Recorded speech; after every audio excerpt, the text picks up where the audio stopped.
Alors, on se trouve au studio Yoli Shine, au 21 rue du Ranton, au centre-ville d'Agen. Et le studio Yoli Shine a ouvert le 4 octobre, donc il y a maintenant quasiment 2 mois, ou non, ça y est, 2 mois passés même. Mhm. Et donc, je suis sur une activité pas que yoga, puisque bon, ici on est dans l'espace yoga, mais sur un accompagnement tête-cœur-corps où je propose du coaching pour les particuliers ou les professionnels, de la facilitation et tous les processus d'intelligence collective à destination des organisations, des entreprises, des assos, et une partie yoga, là encore une fois, que ce soit pour les particuliers ou pour les entreprises. J'ai travaillé de nombreuses années dans le secteur des ressources humaines, comme coach et facilitatrice interne également. Et après plus de 15 ans dans les ressources humaines, j'ai souhaité me reconvertir et me lancer finalement dans l'aventure de l'entrepreneuriat. Pourquoi ce domaine d'activité? Alors, le coaching, ça m'est venu naturellement, je dirais, du fait de mon background dans les ressources humaines. Mhm. On se dirigeait de plus en plus vers des approches vraiment orientées sur l'humain, sur le développement, je dirais, des ressources individuelles, mais aussi collectives, sur le fait qu'il fallait de temps en temps aussi gérer des conflits dans les équipes. Et du coup, les outils du coaching sont un peu magiques, je trouve, pour finalement réussir à défaire les nœuds qu'il y a, de pouvoir aussi redynamiser, recréer du lien dans les équipes. Là, avec le Covid, c'est aussi des bons exemples, hein. Le coaching d'équipe, ça aide finalement les équipes à renouer et retrouver du lien. La facilitation, c'est la même chose. C'est en grandissant finalement dans mon parcours dans les ressources humaines que je suis venue à m'intéresser à ces processus, tous les processus d'intelligence collective. Et c'est vrai que faciliter une thématique de travail, on se rend compte que finalement de mettre tout le monde dans une salle, de faire cogiter tous les cerveaux, on y arrive mieux que si on est juste le manager et la RH finalement dans un bureau à essayer de trouver des solutions. En général, les opérationnels, eux, ils ont plein de bonnes idées et du coup, on s'appuie vraiment sur leur force, leur expérience pour trouver des solutions et des plans d'action. Et après, ça revient chez eux, donc ça les engage aussi davantage, ça les motive et c'est des processus qui sont plutôt ludiques, en tout cas dans le déroulé. Donc c'est quelque chose qui plaît bien aussi aux équipes. Alors pour ces activités, vous avez fait des formations, ça s'apprend pas comme ça. Ouais, ça s'apprend pas comme ça. Donc Mhm. ma première formation en coaching, c'était avec SA Partner, qui est un cabinet anglais, puisque donc, du coup, comme je travaille à l'international, on a eu cette première formation en anglais, qui m'a beaucoup plu. Et du coup, l'année qui a suivi, j'ai demandé en fait à aller me former au coaching, mais en français cette fois-ci, parce que le faire en anglais, c'est très bien, hein.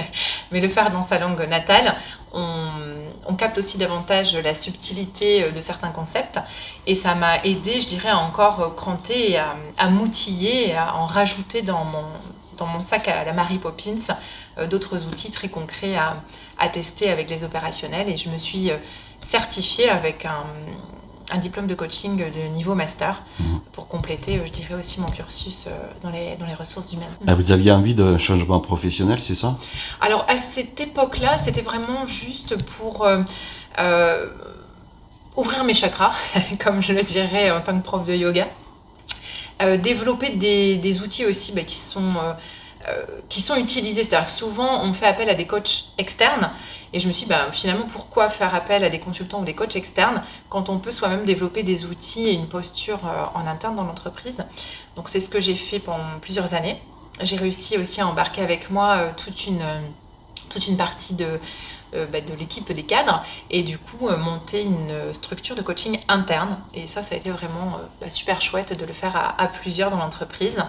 Et j'ai fait la même chose sur la facilitation. Donc la facilitation, j'ai monté directement une formation de facilitation en interne.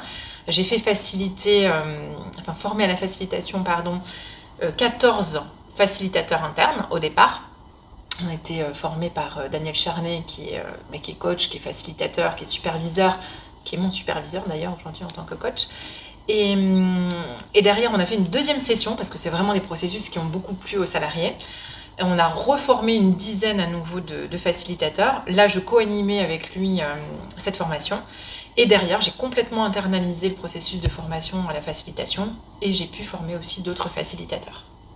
Alors on se trouve dans une partie de votre lieu de travail, c'est la grande salle. Là, vous êtes assis sur un petit boudin, là, ça va? Oui, c'est un bolster.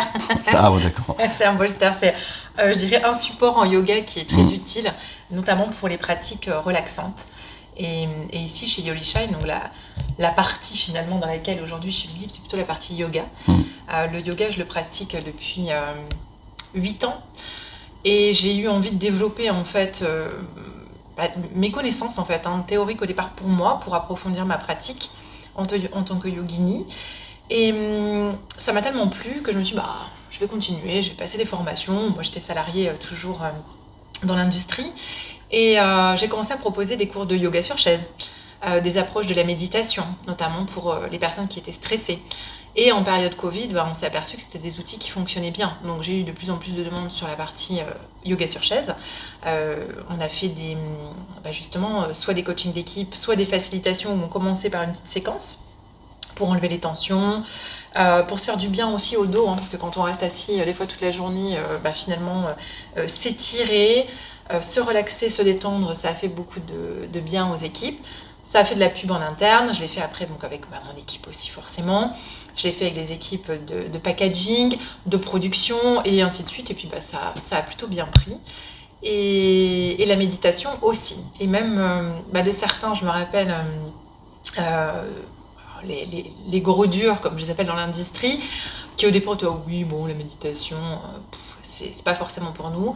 Et finalement, ça a bien pris. Et ils sont aussi venus découvrir des pratiques, je dirais, plus douces, plus apaisantes. Et ça faisait des véritables pauses finalement dans leur quotidien.